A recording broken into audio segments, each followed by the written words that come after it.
Hello, everyone. Welcome to Celsius 233, your go-to place for fiction book summaries. Today, we will turn the pages of The Shadow Out of Time by H.P. Lovecraft. The Shadow Out of Time by H.P. Lovecraft, published in 1934, is a classic tale of horror and science fiction that delves into themes of cosmic horror and the fragile nature of human sanity. This novella explores the life of Nathaniel Wingate Peaslee, a professor at Miskatonic University, who experiences a 5-year period of amnesia.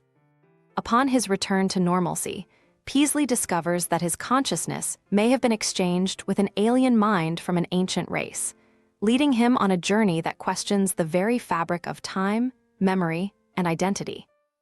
Plot summary. On a fateful day in 1908, Nathaniel Wingate Peaslee, a professor of political economy at Miskatonic University, experiences a sudden collapse during a lecture. Without warning, his consciousness slips away, leaving him in a deep stupor for hours. When he awakens, it is as though a different mind inhabits his body. His behavior, speech, and knowledge become alien, unfamiliar even to his closest friends and family. For 5 years, this strange personality dominates his life, and during that time, Peaslee embarks on peculiar travels, studies ancient texts, and behaves as if he belongs to a distant era. Though physically present, he seems mentally absent, a stranger to his loved ones. Eventually, in 1913, without explanation, the original Peaslee returns to consciousness, unaware of where he has been or what has transpired in those lost years. Upon regaining his senses, Peaslee struggles to understand what happened. His wife divorces him, and most of his family shuns him, with the exception of his second son, Wingate. The confusion and horror of the past half-decade haunt him, but what disturbs him most are the strange dreams that begin to plague his nights. These are no ordinary dreams. They are vivid, overpowering visions of vast, ancient cities, colossal structures, and beings not of this world. The memories seem too real to dismiss as mere nightmares, and Peaslee becomes obsessed with uncovering their meaning. As he investigates, Peaslee discovers that during his amnesia, his mind may have been swapped with that of an entity from a race known as the Great Race of Yith. The Yithians, as they are called, possess the ability to project their minds through time and space, transferring their consciousness into other beings, whether human or otherwise. In doing so, they explore different epochs, gathering knowledge from various eras and species. It becomes clear that one of these Yithians had inhabited Peaslee's body during his years of absence, while his mind was sent far back in time to occupy the body of one of their kind. Through fragmented memories and unsettling dreams, Peaslee realizes that he had lived in the body of a Yithian in a time hundreds of millions of years ago. In this forgotten age, the Great Race dominated the Earth, using their vast intellect to conquer time itself. Their civilization was technologically advanced, their colossal cities filled with libraries that housed the complete annals of Earth's history, past, and future. The Yithians were curious beings, massive, conical creatures with appendages capable of complex communication and manipulation of their environment. Peaslee remembers inhabiting their vast stone halls, reading ancient texts, and even interacting with other displaced minds, human and non-human, that had been captured in similar ways. While living as a Yithian, Peaslee witnessed the wonders and horrors of their world. He roamed the endless corridors of their cities, filled with strange machinery and mind-bending technology.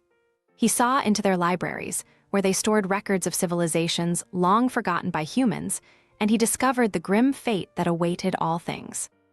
The Yithians, although powerful and seemingly invincible, lived in fear of a dark, impending catastrophe, a creeping menace from the future that would one day drive them to abandon their physical bodies and flee into new forms across time. This revelation filled Peaslee with a deep sense of dread, for it suggested that no matter how advanced a civilization became, there were forces in the universe far more dangerous and unfathomable than anything they could prepare for. Upon returning to his own body, Peaslee is consumed by a need to piece together the fragments of his experience. He embarks on a quest for knowledge, studying ancient manuscripts, obscure psychological cases, and folklore from across the world. His research confirms that throughout history, there have been rare instances of people experiencing strange amnesia, often accompanied by visions eerily similar to his own. These individuals, too, seem to have encountered the Yithians, their minds temporarily displaced by the alien race's cosmic excursions. Peaslee's pursuit of the truth leads him to an archaeological expedition in Australia, where he hopes to find physical evidence of the great race's existence. Accompanied by a group of scholars, he uncovers the ruins of a massive, ancient city buried beneath the desert sands, a city matching the architecture of the structures from his dreams. As they dig deeper, they discover strange artifacts and inscriptions that appear to confirm Peaslee's theory about the Yithians' presence on Earth.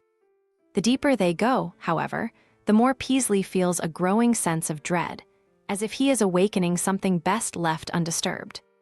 One fateful night, Peaslee ventures alone into the ruins, drawn by a mysterious compulsion. There, in the darkness of an ancient vault, he confronts the terrifying truth of his experience. He stumbles upon remnants of the great race, including a relic that could prove their existence beyond any doubt. But as he reaches for it, something within the ruins stirs, a lurking force, perhaps connected to the very catastrophe the Yithians feared. Overwhelmed by fear, Peaslee flees the site, leaving behind the artifact that could have confirmed his nightmarish visions. He returns to the surface, shaken and desperate to warn the others to abandon the dig. In the aftermath, Peaslee resigns himself to the knowledge that he may never fully understand what happened to him. The dreams and fragmented memories continue to haunt him, and the fear that he may one day be reclaimed by the Yithians lingers at the edge of his consciousness. Despite his efforts to document his experience, Peaslee knows that the truth is too strange and terrifying for most to believe. He leaves his written account in the hands of his son, hoping that it may serve as a warning to future generations of the dangers lurking in the depths of time. That's all for now, but if this book spoke to you, H.P. Lovecraft has more waiting for you. Find them in the description or on Celsius 233. Remember, while our summaries capture the essence, they can never replace the full experience of reading the book. If this summary intrigued you, consider diving into the complete story, buy the book, and immerse yourself in H.P. Lovecraft's original work. Bye-bye, take care, have fun.